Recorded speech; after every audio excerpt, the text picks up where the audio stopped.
Assalamualaikum warahmatullahi wabarakatuh. Halo teman-teman semua, di sini kami akan mempresentasikan hasil diskusi dari kelompok 2 mata kuliah Perspektif Sosiokultural topik 5 Ruang Kolaborasi. Perkenalkan anggota kelompok kami ada Anas Lutfi Puspitasari, Atika Putri Pratiwi, Desi Prastikasari, Dewi Hapsari, Febriana Wulandari. Mari kita simak bersama. Silakan berbagi pemikiran mengenai pandangan mengenai pendekatan, strategi, metode, dan teknik pembelajaran yang diterapkan sebagai scaffolding pada ZPD yang mempengaruhi proses pendidikan serta pembelajaran kepada rekan sekelompok. Kemudian diskusi. Apa pandangan masing-masing anggota kelompok tentang pendekatan, strategi, metode, dan teknik pembelajaran yang diterapkan sebagai scaffolding pada ZPD yang mempengaruhi proses pendidikan serta pembelajaran. Menurut pandangan kelompok kami terkait pendekatan, strategi, metode, dan teknik pembelajaran yang diterapkan sebagai scaffolding pada ZPD yang mempengaruhi proses pendidikan serta pembelajaran merupakan langkah dan keputusan yang tepat serta pembelajaran merupakan langkah dan keputusan yang tepat serta dilakukan oleh guru untuk membantu peserta didik dalam proses pembelajaran. Dengan adanya pendekatan, strategi, metode, dan teknik pembelajaran yang diterapkan sebagai scaffolding, dapat meningkatkan keterampilan dan kemampuan peserta didik dalam pembelajaran sehingga peserta didik dapat mengaktualisasikan keterampilan dan juga pengetahuannya untuk lingkungan sekitar. Apa pandangan masing-masing anggota kelompok tentang kesiapannya mengajar dengan memperhatikan pendekatan, strategi, metode, dan teknik pembelajaran yang diterapkan sebagai scaffolding pada ZPD pada peserta didik?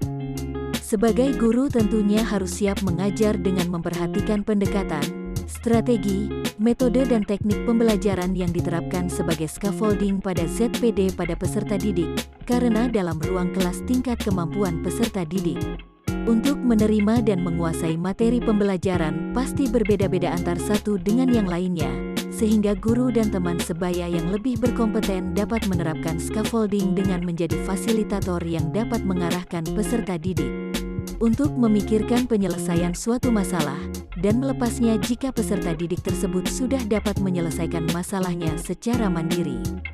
Sebagai calon guru yang profesional, tentu kami harus siap mengajar dengan memperhatikan pendekatan strategi, metode dan teknik pembelajaran yang diterapkan sebagai scaffolding pada ZPD pada peserta didik karena dengan memperhatikan hal tersebut dapat membuat pembelajaran lebih efektif dan bermakna.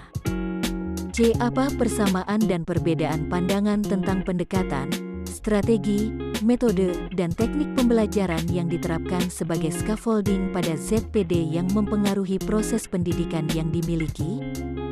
Persamaan pandangan masing-masing kelompok kami mengenai mengajar dengan memperhatikan pendekatan, strategi, metode, dan teknik pembelajaran yang diterapkan sebagai scaffolding pada ZPD sangat penting dan mempengaruhi proses pendidikan dan pembelajaran, sehingga seorang guru perlu menyiapkan keempat hal tersebut dengan baik sebelum melaksanakan pembelajaran sehingga pada akhirnya semua peserta didik mendapatkan bantuan sesuai dengan kebutuhan belajarnya.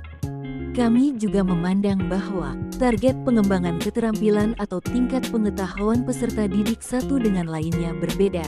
Dalam perencanaan dan pelaksanaan guru perlu menerapkan scaffolding yang berbeda meskipun memiliki tujuan yang sama yakni mengoptimalkan kemampuan. Apa persamaan dan perbedaan pandangan tentang mengajar dengan memperhatikan pendekatan, strategi, metode, dan teknik pembelajaran yang diterapkan sebagai scaffolding pada ZPD yang pada peserta didik yang dimiliki? Persamaan, pandangan anggota kelompok kami menyatakan siap untuk mengajar dan memperhatikan pendekatan, strategi, metode, dan teknik pembelajaran yang diterapkan sebagai scaffolding pada ZPD pada peserta didik. Karena kami mengetahui kondisi, tingkat kemampuan yang berbeda dalam menerima dan menguasai materi pembelajaran, sehingga guru dan teman sebaya yang lebih berkompeten perlu menerapkan scaffolding dengan menjadi fasilitator. Perbedaan, pemilihan model, pendekatan, strategi, metode dan teknik pembelajaran yang berbeda-beda pada saat mengajar. Terima kasih atas perhatiannya. Karena di sini kami perempuan semua, jadi kami tidak meminta maaf apabila ada kesalahan. Karena perempuan selalu benar, jadi kami tidak perlu pertanyaan. Hehehe.